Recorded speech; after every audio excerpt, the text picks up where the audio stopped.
2025 मंगल पर इंसानी बस्तियां बसाने के लिए 5 स्टारशिप मंगल की सतह पर लैंड हो चुकी हैं। वहीं दूसरी तरफ धरती पर लाखों लोग आंदोलन करने उतर आए हैं एक इंसान के खिलाफ, इलॉन मस्क। जगह जगह लोग विरोध कर रहे हैं कि ये इंसान धरती को खत्म कर मंगल को तबाह करने चला है। दुनिया के रिलीजियस लीडर्स ने फतवे जारी कर दिए हैं, अगर मंगल पर कुछ भी अमंगल हुआ तो इलॉन मस्क को नहीं छोड़ा जाएगा। वहीं इलॉन मस्क ने दावा कर दिया है 10,000 दिन में वो मंगल को इंसानों के रहने लायक बना देगा। तो चलिए जानते हैं क्या होगा मंगल पर पहले 10,000 दिन में। 27 अप्रैल 2025 मंगल ग्रह पर 5 कार्गो स्टारशिप लैंड कर चुकी है। मार्स पर पहले भेजे गए सभी रोवर्स इस ऐतिहासिक पल को सर उठाकर देखते हैं। ये 5 स्टारशिप लैंड करके सभी जरूरी सामान जैसे solar panels, backup fuel, oxygen, water dried food, waste management system, experimental tools, equipment और लाइफ सपोर्ट सिस्टम को डिलीवर करते हैं। इनमें से एक कार्गो शिप पहले से स्टारलिंक कम्युनिकेशन नेटवर्क को मंगल के ऑर्बिट में डिप्लॉय कर देती है। इस कम्युनिकेशन के लिए सिर्फ 4 स्टारलिंक सैटेलाइट की जरूरत पड़ेगी। मंगल पर 7 फुटबॉल फील्ड जितने बड़े एरिया में सोलर पैनल्स लगा दिए जाएंगे। मंगल का धरती से काफी दूर होने से ये सोलर पैनल धरती जितनी अधिक ऊर्जा नहीं बना सकते। मंगल पर बॉस्टन डायनामिक्स के रोबोट्स भी भेजे गए हैं और अब मार्स पर एक बेस बनाने का काम शुरू हो जाता है। सबसे पहले रोवर्स और रोबोट्स सोलर पैनल्स को डिप्लॉय और सेटअप कर देते हैं। मार्स पर फ्यूल प्रोडक्शन एक्सपेरिमेंट का काम शुरू हो जाता है।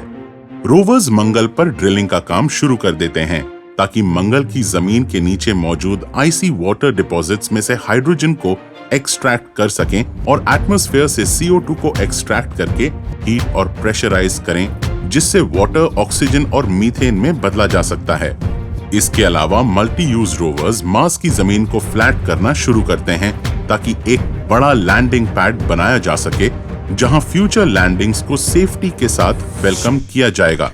ये सारा काम चलता रहता है और 2 साल 2 महीने का समय बीत जाता है।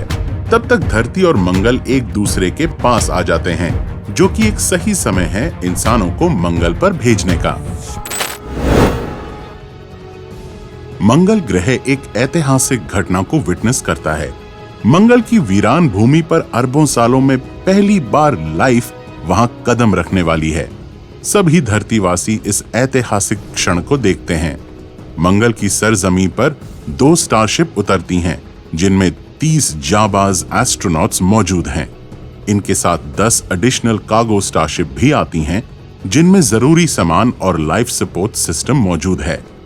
इन 30 एस्ट्रोनॉट्स में कुछ साइंटिस्ट और इंजीनियर्स हैं, कुछ मेडिकल स्पेशलिस्ट हैं और कुछ आर्मी पर्सनल्स हैं जो साइंटिफिक बैकग्राउंड से हैं, और ये अगले 2 साल और 2 महीने के लिए मंगल पर रहने वाले हैं, जिसका उद्देश्य है इंसानों को एक मल्टी प्लैनेटरी सिविलाइजेशन बनाना।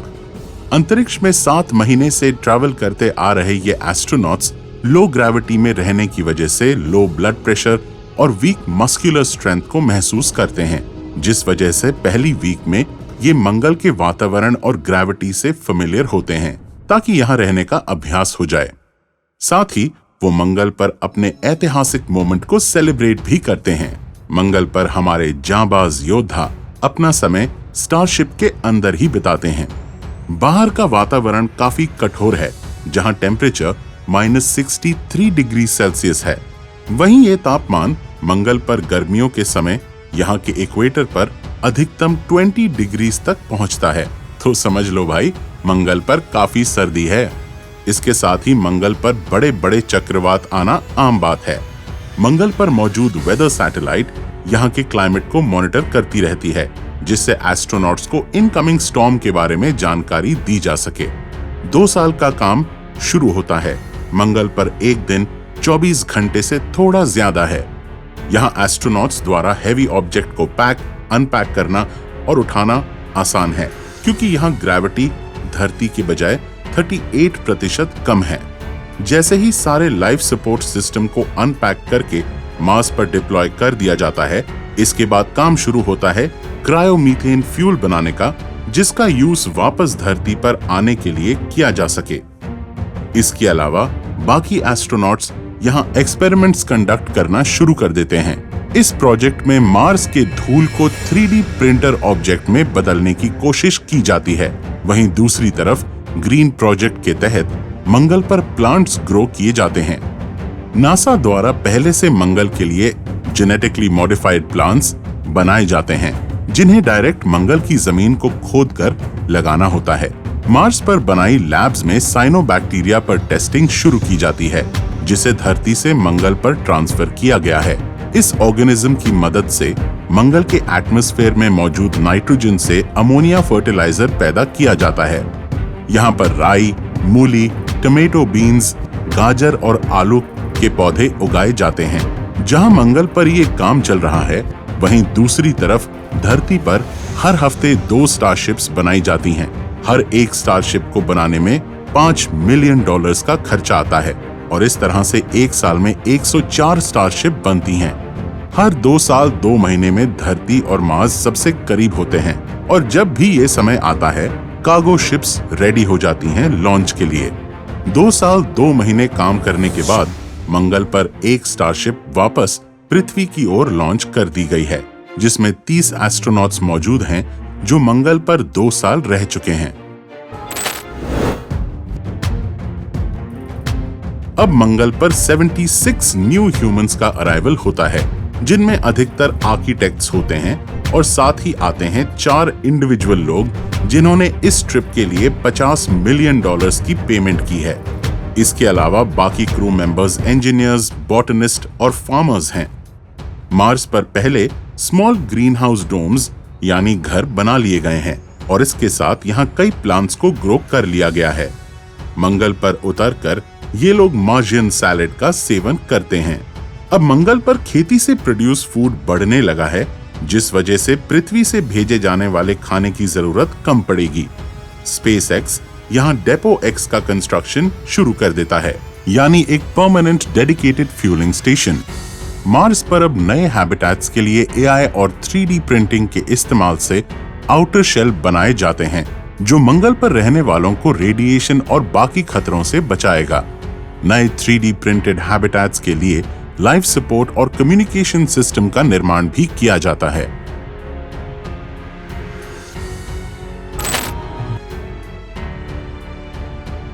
मंगल पर और भी ज्यादा एडवांस 3D प्रिंटिंग रोबोट्स आते हैं और बड़े हाइड्रोपोनिक क्रॉप फैसिलिटी का निर्माण करते हैं, ताकि मंगल वासियों के लिए ज्यादा फूड प्रोडक्शन कर सकें।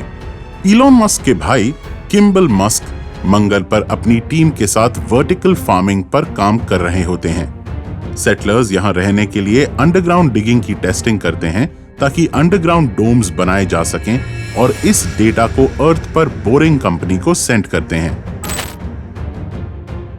इस वक्त तक दुनिया की सभी स्पेस एजेंसीज अपने साइंटिस्ट और इक्विपमेंट्स को मंगल पर भेज देती हैं। इन सब में भारतीय स्पेस एजेंसी इसरो भी पीछे नहीं है। इलॉन मस्क इसरो से कांटेक्ट करते हैं ताकि कम कॉस्ट में ज्यादा स्टारशिप्स लॉन्च कर पाएं। जेफ बेजोस द्वारा मंगल पर पहला वेबसाइट डोमेन amazon.mars खरीद लिया जाता है। नई स्टारशिप क्रू अपने साथ फिशेस को लाई है, ताकि एक एक्वापोनिक ग्रीन हाउस सिस्टम बनाया जा सके। इस समय तक मार्स पर काफी पानी बनाया जा चुका है। वहीं पृथ्वी पर कई स्टारशिप पैसेंजर्स के साथ वेट कर रही है नेक्स्ट लॉन्चिंग का। साल 2035, जो कि जाना जाएगा द ग्रेट क्रॉसिंग के नाम से। इस साल धरती और मंगल इतिहास में सबसे अधिक करीब है और नए पैसेंजर्स की जर्नी अब 7 मंथ से घटकर मात्र 5 महीने का समय लेगी। सभी नए क्रू मेंबर्स मंगल पर लैंड करते हैं। वहीं मंगल पर ऑटोनोमस 3D प्रिंटर्स की मदद से मार्शियन बेस बनाया जा रहा है। सभी इंटरनेशनल हैबिटेंट्स मिलकर एक बड़े टाउन जितना इंटरकनेक्टेड डोम बना लेते हैं। मंगल पर पहले हॉस्पिटल का निर्माण शुरू हो जाता है। जैसे जैसे मंगल पर फैसिलिटीज बढ़ रही हैं, उसके साथ मंगल पर काफी अधिक लोग रहने लगे हैं। अब मंगल पर वो लोग भी आने लगते हैं जो यहाँ परमानेंटली रहना चाहते हैं। मार्स पर बनाई कॉलोनी में 1000 लोग रहने लगते हैं। मार्स पर स्मॉल स्केल टीवी शो भी दिखाया जाता है। सभी धरतीवासी और मंगलवासी मार्स पर होने वाली पहली मैरिज को देखते हैं। मंगल पर अंडरग्राउंड हैबिटेशन पर काम शुरू होने लगता है। अब मार्स पर बोरिंग कंपनी के टनल डिगर्स लैंड करते हैं और यहाँ पर अंडरग्राउंड टनल खोदने के लिए टेस्टिंग शुरू होती है और मंगल पर अंडरग्राउंड हैबिटेशन का काम शुरू हो जाता है। इंसानों के मेन बेस से काफी दूर एक रोबोटिक बेस एक माइनिंग आउटपोस्ट के तौर पर मौजूद है। अलग अलग नेशन स्टेट्स स्मॉलर हैबिटेट्स का कंस्ट्रक्शन भी शुरू कर देते हैं, जो मार्स पर एम्बेसीज के तौर पर होती हैं। मार्स पर अलग अलग देशों के अलग अलग आर्किटेक्चरल हैबिटेट्स बनने लगते हैं। अब मार्स पर पहला इंसानी बच्चा यानी पहला रियल मंगलवासी पैदा हो जाता है। साइंटिस्ट बच्चे और मां की हेल्थ चेक करते हैं। अब मंगल पर काफी अमीर लोग आने लगते हैं, जो मंगल पर आने का खर्च खुद से पे करते हैं। सारे ट्रैवलर्स मंगल पर मार्शियन सोसाइटी बनाने में कंट्रीब्यूशन करते हैं। पहले 7,000 लोगों के साथ मंगल पर पहला मार्शियन पॉलिटिकल सिस्टम बन जाता है। मंगलवासियों के रेसिडेंट्स के लिए लोकल पॉलिसीज बनाई जाती हैं। मंगल की पहली सोसाइटी के लोग एक दूसरे का साथ देते हुए एक सेल्फ सस्टेनिंग सोसाइटी बनाते हैं। मार्स पर पहला बायो प्रिंटेड फूड रेस्टोरेंट भी खुल जाता है और मंगल पर मस्ती का माहौल बनने लगता है। मंगल पर पहला बायो प्रिंटर भेजा जाता है, जिसका प्रयोग होता है मंगल पर इंसानों के बॉडी पार्ट्स की प्रिंटिंग का टेस्ट करने के लिए। मंगल पर मार्शियन रेजिडेंट्स की बढ़ती पॉपुलेशन को डील करने के लिए एक डेडिकेटेड मैटरनिटी वार्ड ओपन किया जाता है। मंगल पर ऊर्जा की पैदाइश के लिए पहला फ्यूजन रिएक्टर बनाने का काम शुरू कर दिया जाता है। 2046 ये समय है मार्शियन एक्सप्लोरर्स का। इस समय तक पहला इंसान मंगल के सबसे ऊंचे माउंटेन ओलंपस की चढ़ाई करके मार्स का पहला माउंटेनियर बन जाता है। मंगल पर पहले mRNA की मैन्युफैक्चरिंग फैसिलिटी शुरू हो जाती है, जहां मार्शियंस को पृथ्वी पर वापस जाने से पहले वैक्सीनेट किया जाता है। अब मंगल पर काम करने वाले वर्कर्स के लिए स्कूल्स खुलने लग जाते हैं। ब्लू ओरिजिन के पहले ऑटोनोमस मैन्युफैक्चरिंग स्टेशन मंगल के ऑर्बिट्स में डिप्लॉय कर दिए जाते हैं। इनका काम एस्ट्रॉयड से रेयर मटेरियल्स को निकालना है। ये सारा काम स्पेस में होता है, जिससे मंगल का एटमॉस्फेयर भी पोल्यूट नहीं होता। यहाँ पर मैन्युफैक्चर्ड चीजें मंगल पर नीचे सरफेस पर भेजी जाती हैं। इलॉन मस्क मंगल पर पहली टेस्ला गीगा फैक्ट्री खोलता है, जहां मैन्युफैक्चरिंग शुरू कर दी जाती है।